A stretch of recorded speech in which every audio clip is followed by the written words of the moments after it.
Ghana can only be saved through the MPP, and I'm pleading with everybody.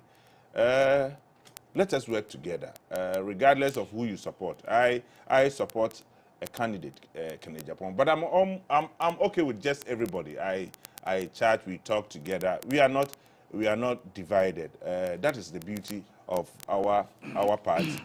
Okay. Let us not self-destroy. The MPP, when we fight, it is the incompetent NDC who will have its day, and it's not going to help the incompetent NDC is fixing the economy. Thank you very much. And have a good day. You'll be back to Parliament? Yes, please. Okay, all right. Our next conversation is going to be on education and the various happenings. Some unions have threatened to go on strike.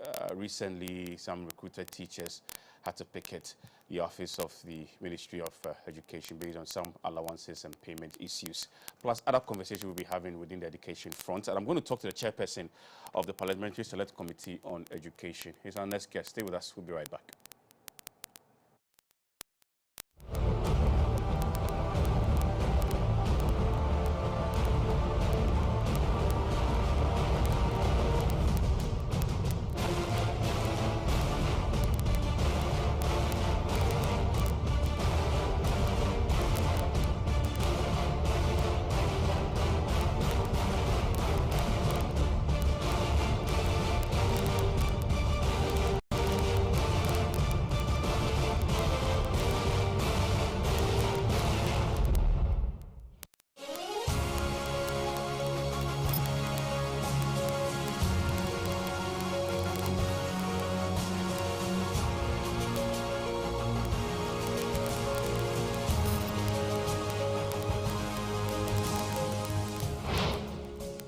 GBC, 90 years of impact. Join us in various activities and events to celebrate this milestone.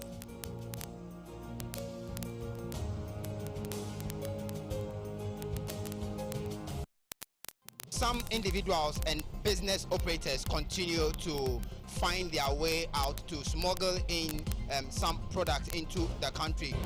This is Agona Yakrum, and behind me is a bridge, of course, on the river Accra, which is one of the major rivers within this area. So we'll be in the Savannah region, we'll go to the northeast region, and we will be telling you a lot more about the people's expectation ahead of election 2024. Get to know more about Bono and Ahafo regions. Residents of Kambali and Dobili can now heave a sigh of relief following the construction of this culvert, even during the rainy season. Reporting for Real Time, Salah Abdul Wahab. Wow. It is also anticipated that within the next 10 years, Okwasi and its enclave will become self-sustaining, self-reliant economically, socially, with or without gold mining activities. These children are looking up to God, they are looking up to central government, they are looking up to you and I to have a convenient learning environment for them to be able to rise up to be responsible citizens in this country. Real Time, your eyes to the regions. Showing on your screens from Monday to Thursday at 11 a.m. and on Fridays at 1 p.m.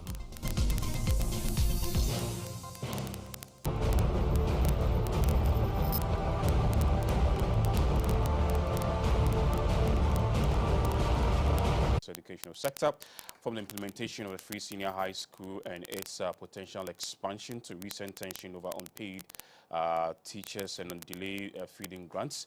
Key questions continue to emerge about the policy direction and resource allocation within the system. And I have in the studio Honorable Peter Nochukute, who is joined as Chairman, Parliamentary Select Committee on Education. Honorable, good morning. Good morning, and how are you doing? Very well. I hope you're good too. Very well too. It's good to see you. It's been a while. Yeah. Like 50 years. If not more. Yes.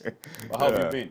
Oh, it has been good. All right. Yeah. Okay. All right. And how's your members of constituency also doing? Oh, they are doing very well. Great. And my greetings to them this morning. Okay. Yeah.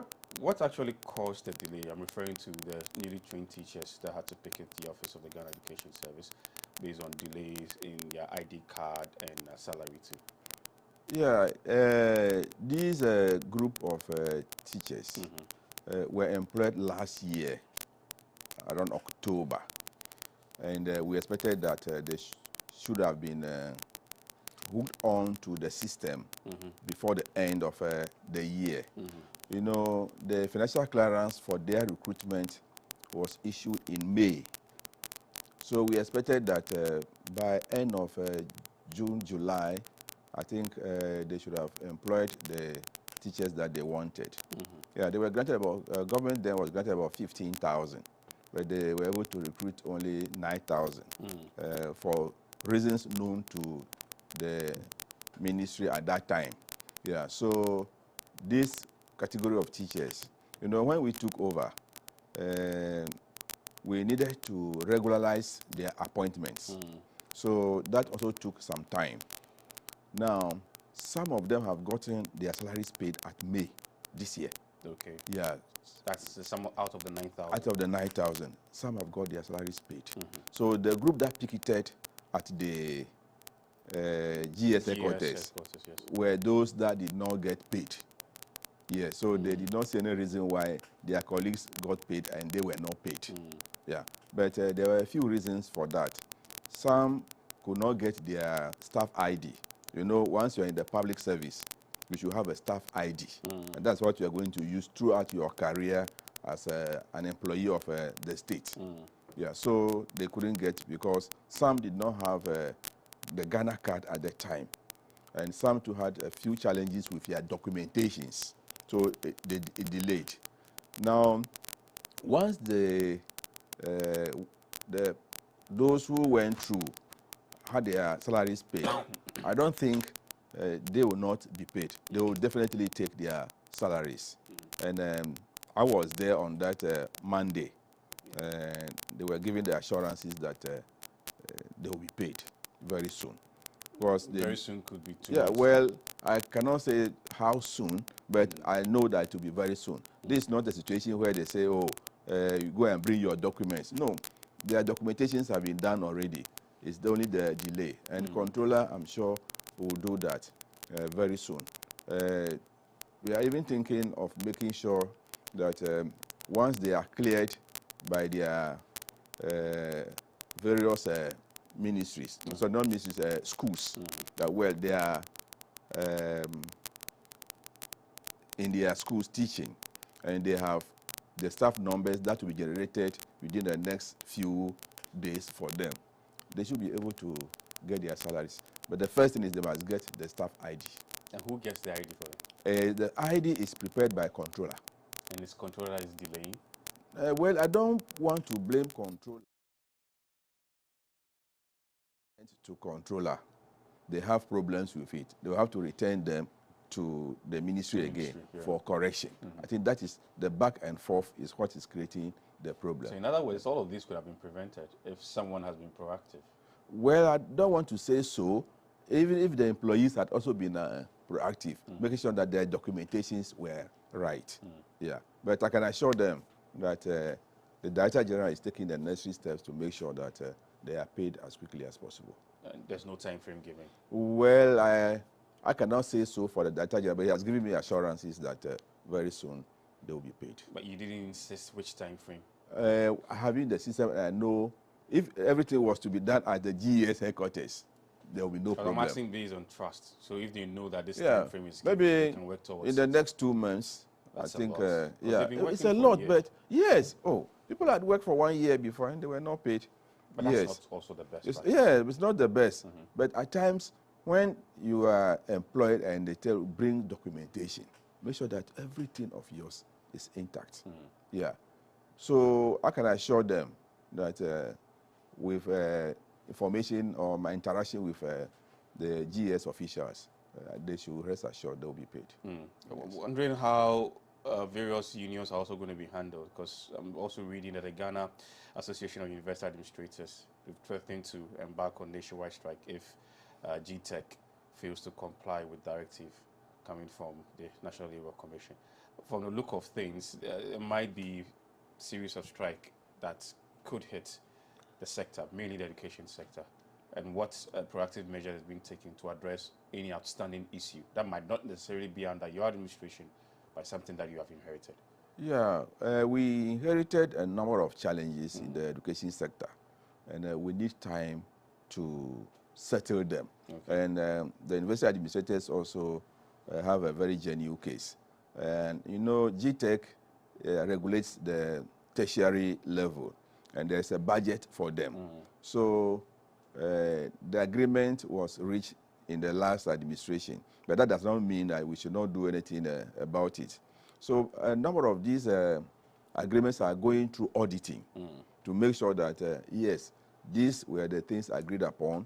This is the budgetary allocation for it, so they can take care of them.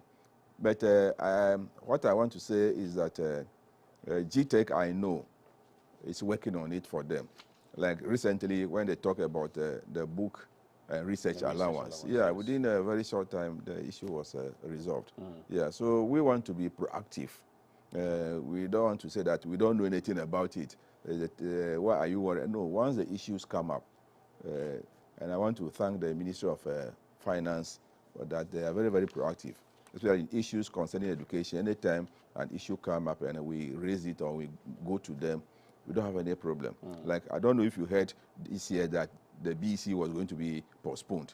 There was nothing like that because we were proactive. Okay. The moment I got information, I called the Ministry of Finance. They released 50% of the money that they needed. Yeah, and I can also tell you that even for the registration of WASSCE students, yes, they have received 70% of the total cost already. Oh, okay. Yeah. Okay. So they are prepared for the examinations. Yeah. So we shouldn't expect or even think of strike within the educational sector any time in the future because you are being proactive. Yeah, we are being proactive, and what we are doing is to give the people assurances and follow up with the assurances and meet whatever demands they are there for us, the ministry, to meet. Yeah, because if you give them an assurance and you don't follow it or you don't meet it, that's where we have the challenge. Yeah. Yes, but I'm sure the minister is on top of his job and is doing well. We were in London when the issue of this strike by university teachers because of the research and book research allowance. Yeah, he had to abandon the program, left us behind, came down to resolve the matter. So he's very proactive, he's on top of the job, and I think he will find solutions to many of the problems as and when they arise. All right. Let's talk about Free Senior High School. And I know recently there's a pilot adding about 22 schools to the private schools to be part of it as a pilot program. What's the procedure, what's the process going to be like for these private senior high schools who are going to be part of the Free Senior High School program? Yeah, if you look at the NDC manifesto for 2024, we indicated that we're going to involve private participation in the Free Senior High School program. Yeah. This is because some of the institutions, that is the private senior high schools, have the facilities. And we should be able to use those facilities to educate our young ones. That will reduce the pressure on some of the public schools. Seriously. Because if you go to some of the senior high schools, as a committee, we were on the field the whole of May. And what we saw, if we do not do anything immediately, the situation will get worse. What did you see? Inadequate classrooms, insufficient furniture, and the overcrowded nature of students in classrooms and dormitories. So we need to do something about that very quickly. So if we open up for the private schools to come in, I had even had a word with the minister that the number 22 was not enough. If they could even increase it to 50. Once they have the pilot, but once they have the facilities. And you know, this year we have over 600,000 candidates. Assuming they all qualify, the public schools cannot absorb them. And the double track that we want to eliminate will be difficult to eliminate. So the private senior high schools are going to play a major role in the elimination of this double track going forward. Yeah. Because the minister is determined to at least reduce the double track system by 25% this year. This year? Yeah. Okay. we've already done the first half of the year. Any Yeah, progress but on that? the first half of the year, yes. As I told you, we were on the field. Yes. And we saw what can be done or could be done. You go to some of the schools, they have the structures, just about 10% to be completed. That is 90% complete. Dormitories, classrooms. So we are writing our reports to be ready by close of this week. Okay. We'll present to the minister that if this could be done, his objective of 25% elimination of schools that are running the double track can take place. Okay. Yeah. Right. But the major problem with the free senior high school is the furniture, both in the classrooms and dormitories. If you go to the schools, you see heaps of broken furniture, and we need to look at it critically. What type of furniture do we provide in our senior high schools? And I know that there is a budget for it this year, and it's about 110 million Ghana cedis for furniture alone for senior high schools. Senior high school. Yes. Does it include the 22 private senior high schools? No, what we did, or the GS did, was that the private schools that are coming on board have enough furniture. They have enough furniture? Yes. They have the facilities. The private schools? Yes. They have the facilities? They have the facilities. I usually find this very interesting, that the private institutions will have the facility, and a state institution with enough strength will not have those facilities. Sometimes it's very striking Yes. and intriguing to understand. Like if you look at the furniture, it's because of the quality. Yes. The quality of furniture provided in the senior high schools are of poor quality. The public senior high schools? Yes. But go to the private senior high schools and you see the type of furniture they have there. Quality one, durable. You see. So it is the attitude.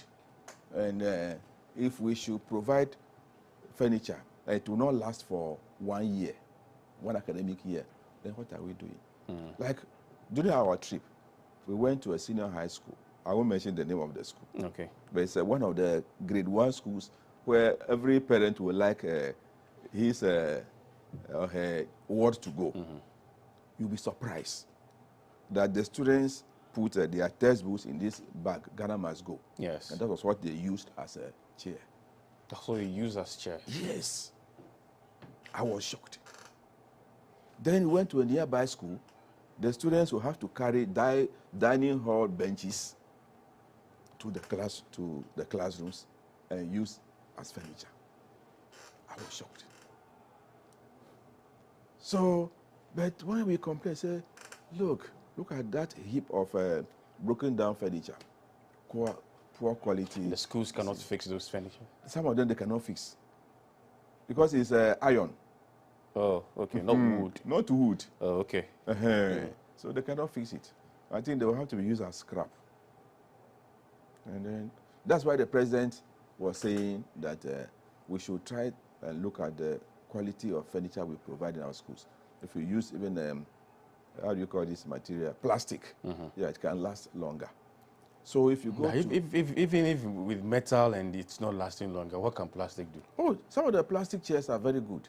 If you go to some of the schools, yeah, you see. I think it's more about attitude then. It's attitude also. Yes, if we can get that attitude right, yes, irrespective of the material used, and that maintenance attitude right. The age of students we are dealing with, yeah, we need to provide furniture that is of good quality. So even if they are throwing them about, at least they will not get broken easily. Yes. Yeah.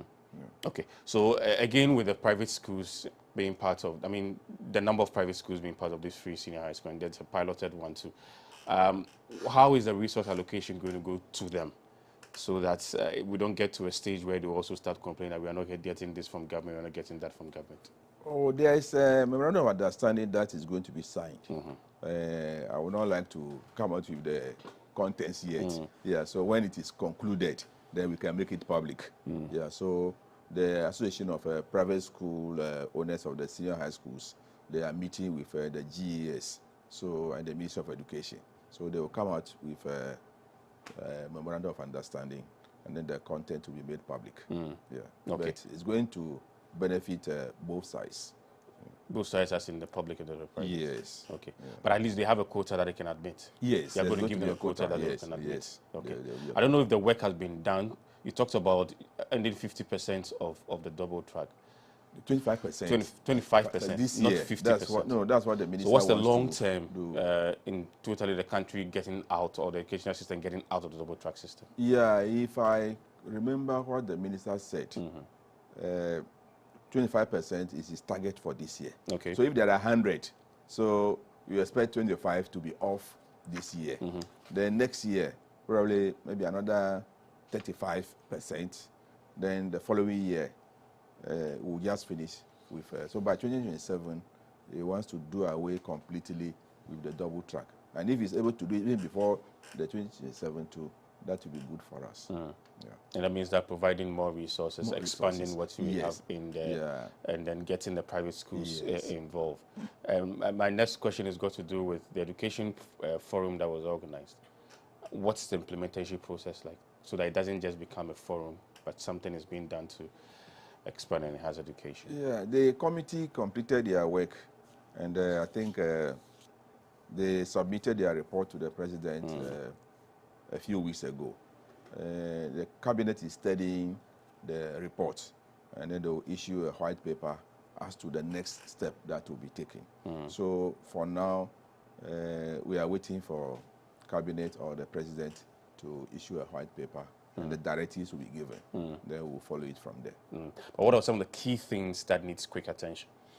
Oh, no. We'll have to look at the curriculum, provision of materials. We need to look at, in fact, a number of issues came up, as far as education is concerned, right from the basic level. What is our objective for basic education? How do we want the basic education to look like? Yes. What should the learners benefit at the basic level before transiting to senior high school? All those things are contained in the report of the forum. I'm a bit interested about the curriculum, and especially subjects that one needs to pass, or some of the grades one needs to have. You can actually do very well in your electives and then fail English. Yes. And it becomes difficult for you to progress. And that's one concern. Sometimes very difficult to understand. Can something be done about that? Oh, yes. That is why the curriculum, according to the minister, is going to be reviewed. Very soon, probably, NACA will begin a serious review of the curriculum at all levels. We want the learner to own the curriculum, so that whatever the child is learning has an impact on his future. Yes. Yeah, and that is what we are trying to do. Like the senior high school, how do we structure it? You see it? Is the current structure helping us? If it is not, what do we put in place? Yeah. So if you go to the senior high school, yes, during the forum, if you listen, some were of the view that we should change the mode of the free senior high school because it is costing government so much. Yes. Currently, government spends about 51.5 million Ghana cedis a week to feed students. A week? Yes. 51.5 million? Yes. A week? Yes, to feed students. Just on food? Food. In the senior high schools and the technical and vocational institutions. I was part of the committee that computed everything. A week? Yes. So it's no joke. So much money. Okay. Yeah. So you subscribe to those who think that parents should pay something? Well, for me, if you ask me personally, yes, I would say so. You say that parents should contribute? Yes, should contribute. Okay. Yeah, but it should be on a need basis. Okay. You see it? Like for me, let me say, if my ward is the senior high school, I can afford to pay for his boarding. But a farmer in my constituency who finds it very difficult to even buy a bag of fertilizer a year, and you want him or her to pay that money, I think it will be difficult. That's why I say on need basis. So once they are identified that they need that bursary support, they should be given. You see it? Yeah, so that you can take much of the burden from government because the facilities, providing facilities is a great cost to government. And if you go around, as we did, you will find a lot of abandoned projects. School projects? Yes. Classrooms? Classrooms, dormitories. Some about 80%, 90% complete, and they are lying in the bush. So that means there's a responsibility on you to continue? Yes. That's what. So if you look at the budget for Get Fund, yes, so much is going into that. And they are doing much work. The last time I was with them, they had compiled a list of all these abandoned projects throughout the country. Okay. Yes. And when is work going to start on them? Well, they are. Because I remember the president also talking about completing these abandoned projects. There's a technical team at Get Fund working on it. So once they finish with the costing, and the budget can contain it. But the suggestion we made was that look at the percentage needed or left to be completed, and then take care of those ones. Okay. What has been done to improve the quality of food at the senior high school level, the boarding school level? Yeah, we know, as part of our campaign policy or manifesto, we say we are going to decentralize the food distribution, and that's what we did. So in the first week of this government, or second week, we sat as a group put up by the chief of staff that we should look at how much it is costing government, or it will cost government to provide food. So that's how we came by that figure. 51.5 million. Yes. Then we agreed that the money should be sent to the schools. The schools? Yes. Okay.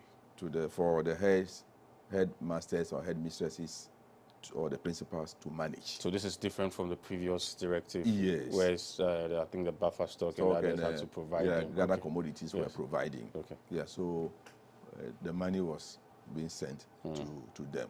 But we have a number of challenges.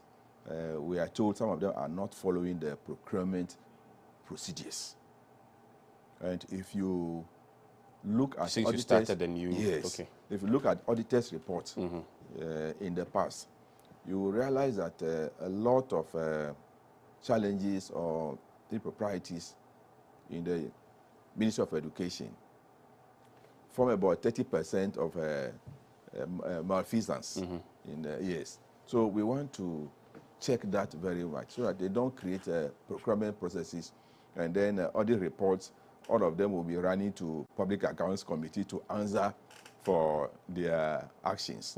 Yeah. So what we're doing is that we are studying some reports that the minister has received, and if care is not taken, we may have to maybe reduce the amount of money that will go to them, so that some of the items can be procured either by how do you call it? Buffer stock or Ghana commodities. Okay. Because so that means that the information we are receiving, you could have kept the previous plan. Yes, but we felt that give them the money. Yes. You see it, and then they will be able to procure. Or on the other hand, once it is centralized, you can still send the money there. Then we will appoint suppliers, supply the food to them. They go there, and then you will be paid. But if you don't supply the quality or the quantity, you and the management of the senior high school or the technical school or TVET institution will battle it out. Yeah. So that's what is happening now. Okay. So government for now is not directly involved in the procurement process. Government is not directly involved. No, it's now the schools. But although you have challenges with the schools too, because they're going against some procurement. Yes. But we'll look at a review. We'll have a review session by the end of the academic year and see the way forward again. Okay, all right. Until we have to quickly wrap it up, let me pick your final thoughts on things that we can. Your final thoughts on one or two things within the educational sector that we can wrap it up. Yes. Oh yeah, I think we need to move fast, because if you look at the system as we have it now, we need to make sure that materials are made available. As I was saying, the senior high school, if you go there, furniture is a big problem. And I support the minister in that directive that he would like to make sure that the furniture situation is resolved within the shortest possible time. The completion of abandoned projects should be taken seriously by the government, and I'm sure they are doing so. Then, you know, we're going to have these placements very soon. Yes, very soon. And I think the minister is working on it so that we'll have a smooth placement. We don't want a situation where... I'm sure by now the students have all selected their schools. Yes, I'm sure. Instead of 11, I think this time they are selecting 7 or so. Yes, so that we can have a smooth placement for them. And there will not be any special special list. Especially for that one, the protocol. Yes. But what we are suggesting when we met recently somewhere was that you see, a school will bring information that, okay, we need 500 students. Yes. Before you realize they have about 1,000. You see it, and that is not good. So what we are trying to suggest is that if a school can accommodate 500, even if there's going to be any protocol, it should be part of the 500. It should be part of the 500. Yes. Okay. You see it. So it shouldn't go outside. Outside, yes. And that is what is creating the congestion in the grade. But the challenge too here is that if somebody is also qualified, that technically the person should be part of that enrollment. That person can be disqualified because of a protocol list. And that is not fair. That is not fair. Yes. Yeah, that is not fair. And that is not fair. Yeah, that's not fair. Yeah, so even I was somewhere when we went around one of the schools, I was suggesting that there should, although there's a policy that those in the catchment area from the public schools, they should have a certain percentage in those grade A schools. We should make conscious efforts to make sure that it is done. See, so if you take a school like Accra Academy, it's a grade A school. Now, about 30% of the students should come from there, from Bubuashi or the catchment. Yes, yeah, that is what, as a committee, we are suggesting that the Minister of Education should look at. Okay. Yeah. All right. Honorable, we'll leave it here. Thank you very much for your time, and we wish you all the best. Hopefully next year or so, when we come for another conversation, we can be getting answers to some of the projects that are yet to be completed. Oh, yes. All right. Yeah. Okay. Thank you very much. Thank you. All right, so we are done for today's edition of Focus. The program will be repeated this evening on GTV after a major news bulletin at 10. My name is George Sapo. Enjoy the rest of our programs. I'll see you when I see you. Bye-bye.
The death toll from an attack by gunmen over the weekend in north-central Nigeria has climbed to 150. Survivors said Monday as the villagers were still digging through burned homes, counting their dead and looking for dozens of people still missing.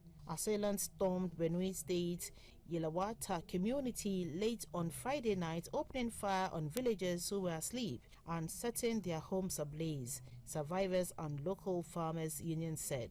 Many of those killed were sheltering in a local market after fleeing violence in other parts of the state. No one immediately claimed responsibility for the killings, but such attacks are common in Nigeria's northern region, where local herders and farmers often clash over limited access to land and water. The prolonged conflict has become deadlier in recent years, with authorities and analysts warning that more herdsmen are taking up arms. The farmers accuse the herders, mostly of Fulani origin, of grazing their livestock on their farms and destroying their produce. The herders insist that the lands are grazing routes that were first backed by law in 1965, 5 years after the country gained its independence. Nigeria's President Bola Tinubu, whose government has fallen short of expectations in ending the country's deadly security crisis, described the Benue attack as senseless, bloodletting, while his office said he would visit the stricken community on Wednesday. The gunmen also burned food stores in the local market, raising a year's harvest that included rice and yam, staple food mainly exported from Benue to other parts of Nigeria. Survivors said the gunmen made it difficult for many to flee after surrounding the Yelawata community, which is about 120 kilometers from the state capital of Makurdi.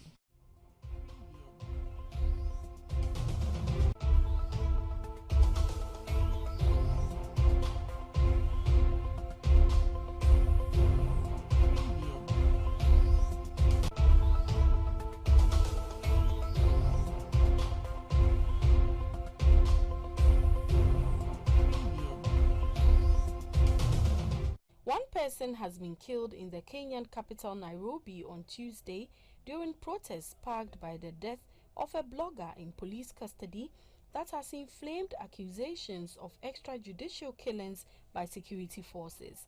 Reports say the man's body was on the ground with a bleeding head wound. It was unclear how he had died or who he was. Kenya's police spokesperson Muchiri Nyaga said he was unaware of the casualty. The death of 31-year-old blogger and teacher Albert Ojwang on June 8 came a year after more than 60 people were killed during protests initially sparked by proposed tax increases. Police initially said he had committed suicide, but Kenya's police chief later apologized after an independent autopsy found that Mr. Ojwang's wounds pointed to assault as the cause of death.